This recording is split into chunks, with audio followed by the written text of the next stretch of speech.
Hi, my name is Peter and I would like to welcome you to this IB Economist tutorial on demand theory.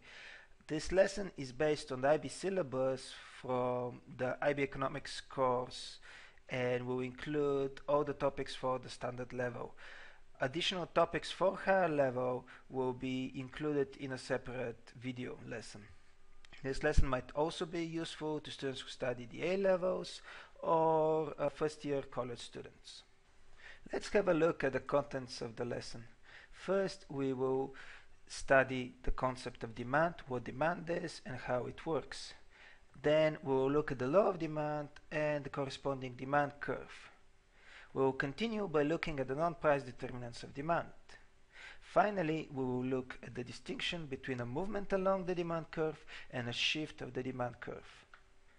To understand what demand is, we are going to look at three different scenarios and hopefully we will be able to see how it works. So, the first scenario. A person wants to buy a red Ferrari but cannot afford to pay for it. Now, let's analyze the case. The person is our consumer. The red Ferrari is our good. So the consumer has the willingness to purchase the good but does not have the ability to pay for it. Now that is important. We see that there is willingness to purchase the product because the person wants to buy the red Ferrari, but there is no ability to pay for it because the same person cannot afford it. Now in the second scenario, another person can afford to buy a skateboard but does not want one. So we see that this time the consumer has the ability to purchase the product but does not have the willingness to do so. In our last case, the third person wants to buy a bicycle and can pay for it. So we have present both the ability and the willingness to purchase a product. Now, which one of the three do you think would represent demand? Well, it's the third one. Only in the third scenario, the consumer would be considered part of the effective demand for that good. Now, having looked at these three different scenarios, we can define demand. Demand is defined as the ability and the willingness of consumers to purchase a specific product at a given price level. Again, notice that if the consumers are neither willing nor are able to purchase the product, they would not take part of the effective demand for that product. We would not consider them part of the demand for it. We then can look at the law of demand. The law of demand states that ceteris paribus, an increase in the price level of a good will lead to a decrease in the quantity demanded for that good. There are a few important things that we need to talk about after we mention this law of demand. First of all, it's this term ceteris paribus. It's a Latin term and it simply means that all else is being equal. It is very important that in your definitions you use this term ceteris paribus. When you write your IB exams, if you miss it, the IB examiners will penalize you by taking away at least 1 point for it. Alternatively, you can say the law of demand states that all else being equal, an increase in the price level of a good will lead to a decrease in the quantity demand for that good. This is what ceteris paribus actually means. It means all else being equal. The law of demand tries to create a relationship between the price level and the quantity demanded for a product. The problem is that there's other factors that can influence our demand. These factors can be income, they can be price of other products, they can be tastes and preferences, they can be many other things. So we need to have a firm relationship between the price level and the quantity demanded. And to do so, we actually are holding all those other factors constant. Hence, we use the term ceteris paribus. Notice also that there is a negative relationship between the price level and the quantity demand for a product. And if you think about it, it makes sense. If something is cheap, we like to consume it a lot, so we'll purchase many units of this product. If something, on the other hand, is expensive, we might buy 1 or 2 items, but if it's really expensive, then we'll simply avoid it. Okay, since we now know what the law of demand is, we can actually use the law in order to generate the demand curve. As a definition, the demand curve is a graphical illustration of the price level of a product and their corresponding levels of quantity demanded for that same product. Now, don't worry if it sounds a bit confusing. It will all make sense once you see an example for it. Okay, so in this example, we are going to look at the demand for burgers at the local street vendor. Now, before we actually generate our demand curve, I would like to point out few important elements of this diagram. This is the first diagram that you see in this lesson.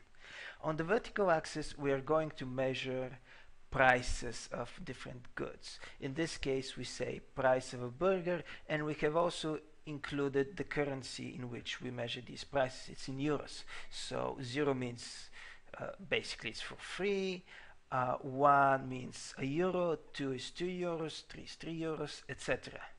Then on the horizontal axis we have quantity of burgers per week. Notice that it's in hundreds, so 2 would mean 200 burgers, 4 would mean 400, 6 would mean 600, etc. We also have a combination, 4 different sets of price and quantity demanded.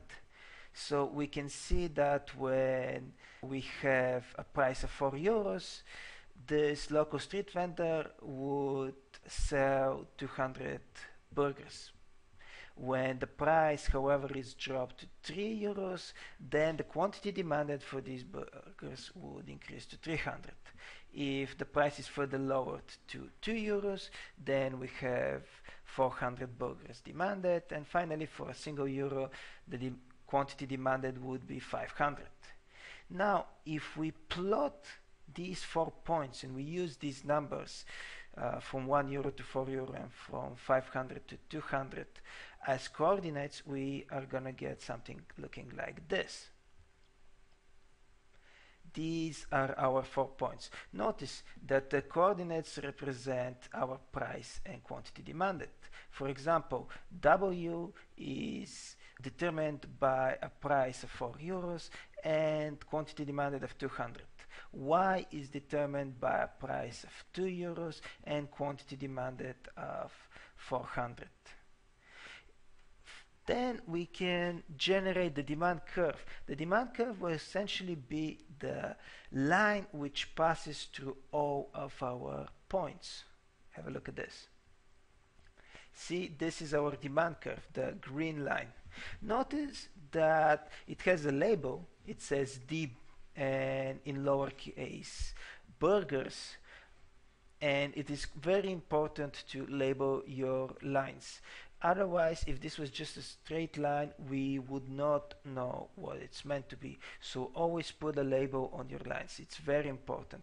Whenever you draw diagrams, you should put labels on the axis. You should put a title, just as I have one, demand for burgers at the local street vendor, and you should always label your lines and curves, as in this case, the burgers. You might have noticed that our demand curve is actually a straight line. Well, there is an explanation for that. In the IB, we use a more simplified demand curve, as we see on the left side. It's a straight line, but we call it a demand curve. Don't worry about it. It's just to make your life as students a bit easier. But generally speaking, be aware that more realistic demand curves are actually curves, as we can see on the right. So just be aware of that. You don't have to draw curved demand curves. You can do straight lines, and they're totally acceptable on your IB exams. Just be aware that it's a bit simplified representation of the true demand curve. Let's have a look at what would happen graphically if we change the price level. Now, if you remember, the law of demand stated that decreasing the price level would increase the quantity demanded if everything else is kept constant. Okay, let's see what will happen. First, assume that we have a point A. Point A is defined as the point of the demand curve where the price is €4 and the quantity demanded is 200. Now, let's say that we lower the price from €4 to €2, and as we have seen from our previous example, that would generate a second point, B, with the coordinates 2 euros and 400 burgers or 400 quantity demanded. Now, what we are really interested in is the transition from A to B. A and B don't just appear out of nowhere. We move along the demand curve to move from point A to point B. Let's have a look how that could happen. Look at the arrows. The arrows show you the movement along the demand curve. We see that as the price is decreasing, we move along the demand curve, and as a result the quantity demanded is increasing. So we have a fall in the price level from 4 euros to 2 euros. Then we moved along the demand curve from point A to point B, and as we move from A to B, the quantity demanded increases from 200 to 400. Notice that the demand curve does not change.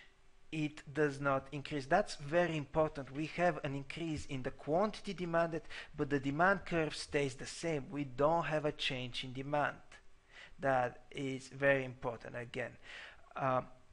Later we would see how we can change the level of demand. We can increase or decrease in demand. But in this case, because we have moved only the price level, we are maintaining the same demand and we are changing only the quantity demanded.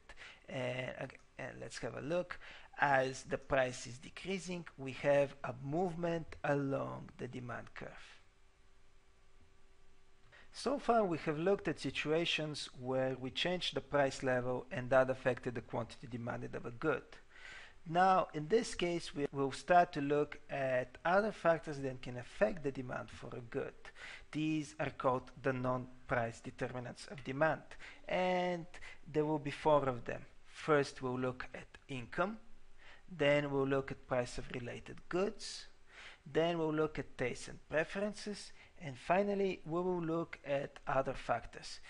Okay, let's start with income. Assume that you like to go to the movies. So once a week, you and your friends, you go to the cinema, you buy a ticket and you watch a film. Now, if your income increase, maybe you would prefer to go twice a week instead of only once to watch 2 different films. Now, in this situation, we are talking about normal goods. And normal goods are those goods whose demand increases when the income of the consumer rises.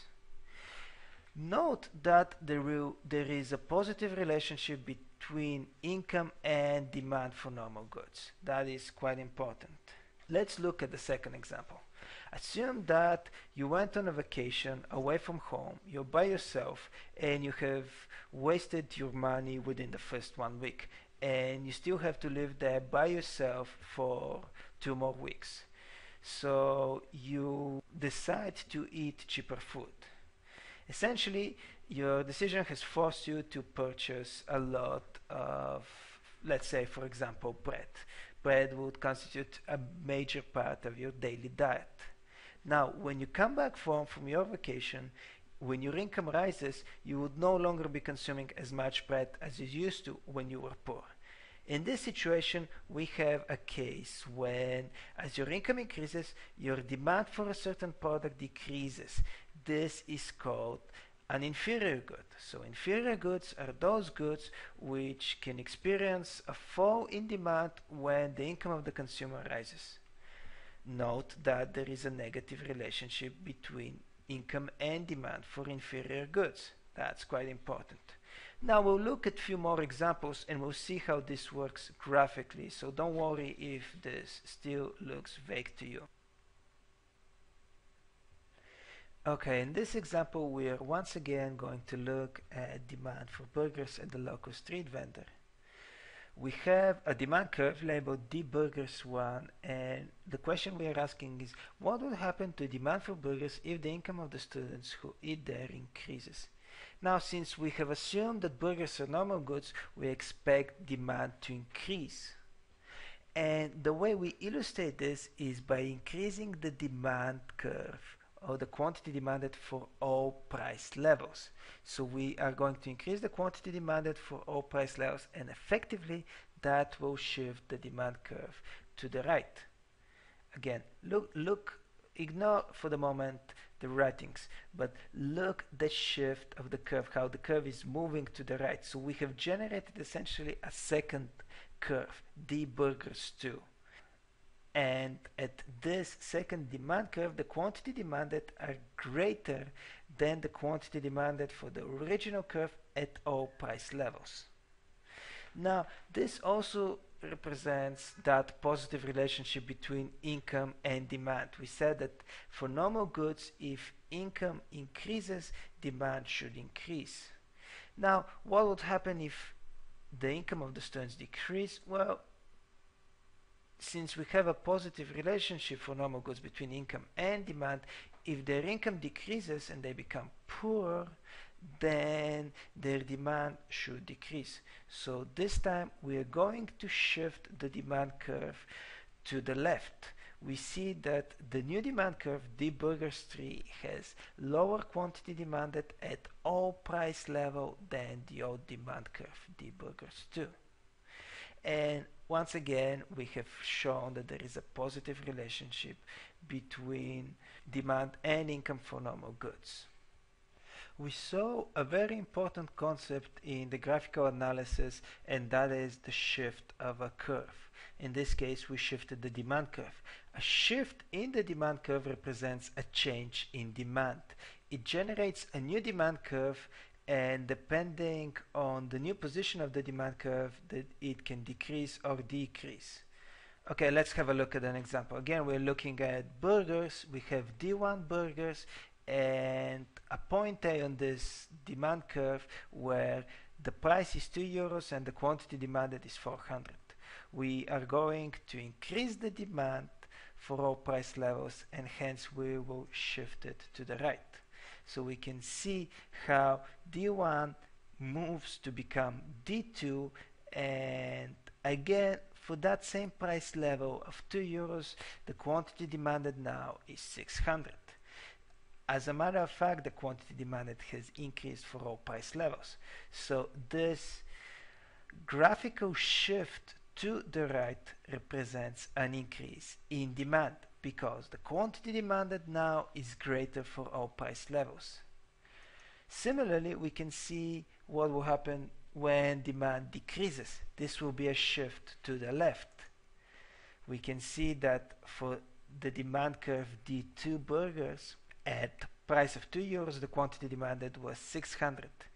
But when demand decreases and forms D3 burgers, then when we set a price of 2 euros, the quantity demanded is 300.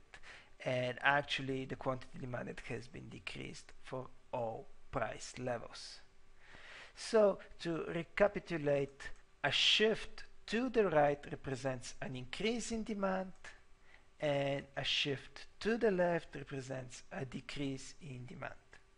We will return now to the idea of normal and inferior goods, and we'll look at inferior goods.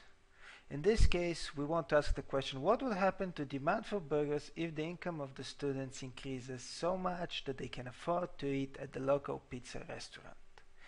The way to answer this question is to realize that burgers have become an inferior good. Because the students have grown too rich, they are no longer interested in eating burgers. The demand for burgers, which have become an inferior good, will fall as income rises.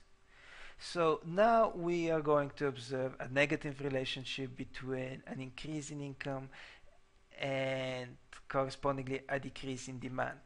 And as we know now, because we need to decrease the demand curve, we will actually shift it to the left. So let's have a look. We shift the demand curve from D burgers 4 to D burgers 5 to illustrate that now burgers have become an inferior product. You might be thinking, well, how would I know when a product is inferior and a product is a normal good? Well, the answer to this question is quite simple actually. Every good is a normal good at low levels of income, and at high levels of income it becomes an inferior good. We can visualize this with a diagram. Look at this diagram. On the horizontal axis, we have quantity demanded of a product, and on the vertical axis, we have individual income. We don't have price levels as we have had so far, we have income. And we can see that at early levels of income, as income increases, our quantity demanded for different products increases, and we therefore consider them to be normal goods. But as we are getting richer, we might become bored with certain products, and eventually our quantity demanded for these products will decrease. And the simple examples that we give for inferior goods are bread, rice, potatoes, things like that. But as a matter of fact, it can be anything really. Assume that you want to buy a red brand new Ferrari. So you purchase the car as your income increases. If your income continues to increase, maybe you decide to buy a second one, a third one. You generate a big, large collection of Ferraris, but at some moment you become bored with them. And at that moment you would decide that you no longer need them. Maybe you get rid of them, maybe you give them away as a present. You start collecting something else. I don't know, maybe airplanes, helicopters, whatever. As long as you're that rich and you can afford it, you'll be happy, and despite the fact that Ferraris might be seen as an inferior good. The point is that every good at low levels of income would be seen as normal good by consumers, and at high levels of income would turn into an inferior good. Now that we have a good understanding what normal goods and inferior goods are, we can actually generate a very important conclusion. And this conclusion states that changes in the distribution of income would affect the level of demand. Every country has a certain distribution of income. That means that part of the population lives in poverty, there is lower income class, there is a middle income class, and there might be a higher income class.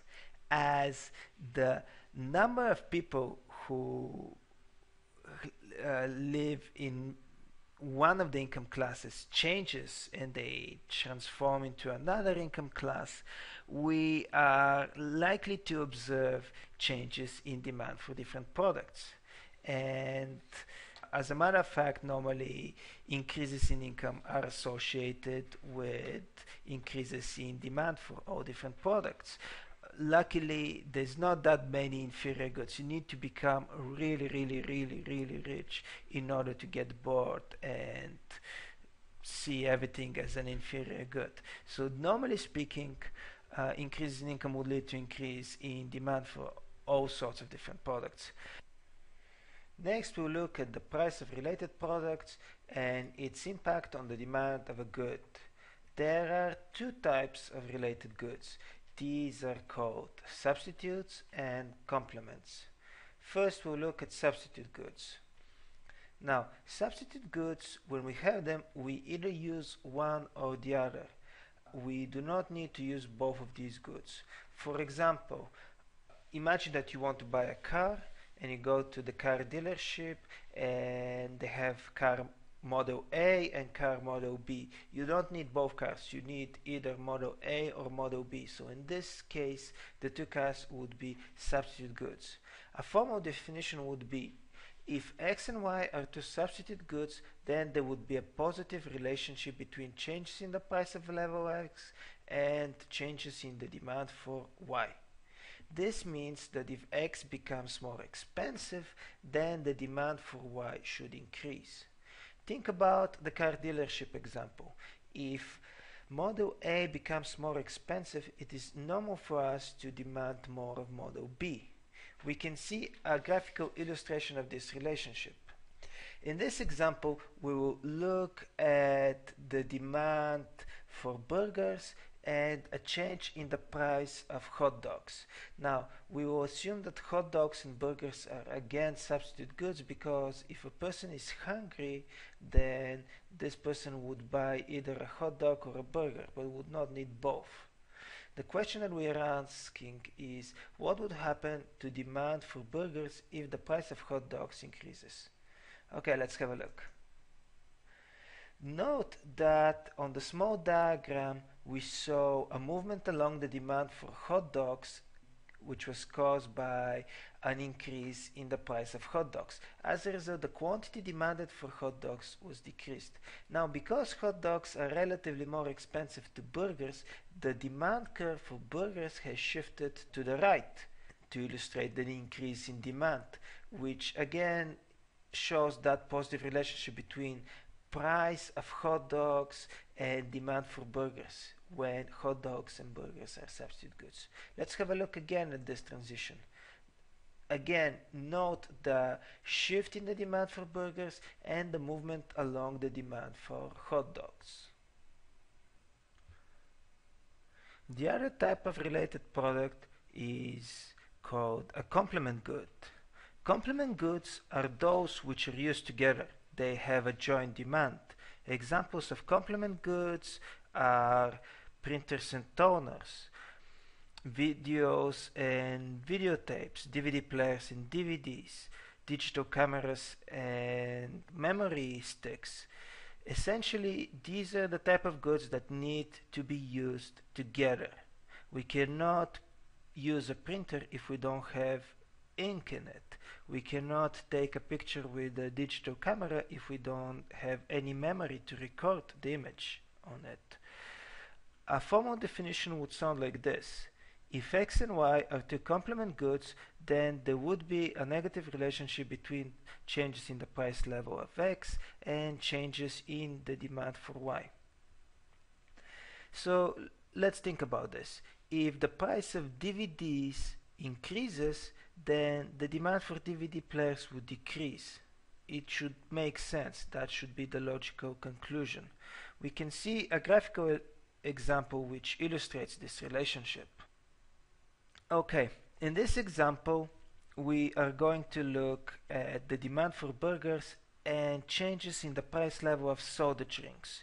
Burgers and soda drinks can be thought of complement goods because a person who wants to eat a burger would probably also want to buy himself or herself a soda drink. The question that we are asking is what will happen to demand for burgers if the price of soda drink increases? Now, logically, if soda drinks become more expensive, then the demand for burgers should decrease.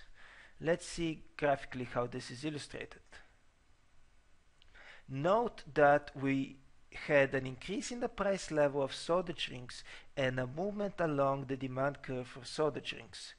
At the same time, this increase in the price level of soda drinks decreased the demand for burgers, hence it caused the demand curve for burgers to be shifted to the left. Observe it again. We have a shift of the demand for burgers to the left and an increase in the price level of soda drinks on the small diagram. Next, we are going to see how tastes and preferences can affect the demand for a good. These should be fairly logical examples.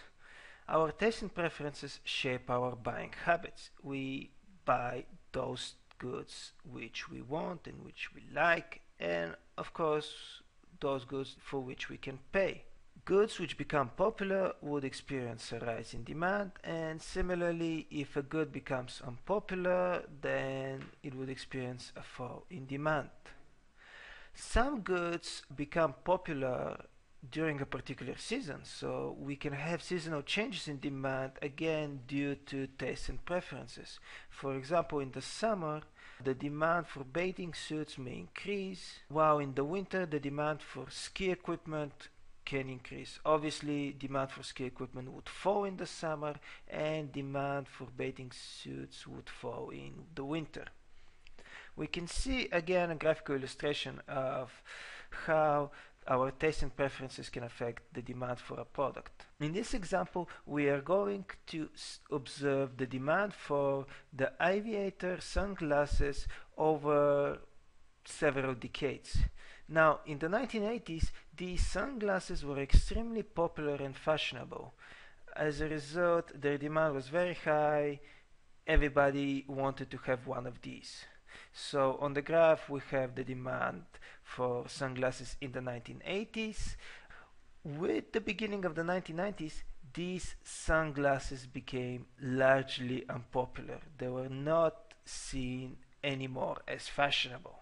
So the result for that was a very sharp decrease in the demand for sunglasses, and as we can see, the demand curve for these glasses in the 1990s has been shifted drastically to the left in order to illustrate the big decrease in demand.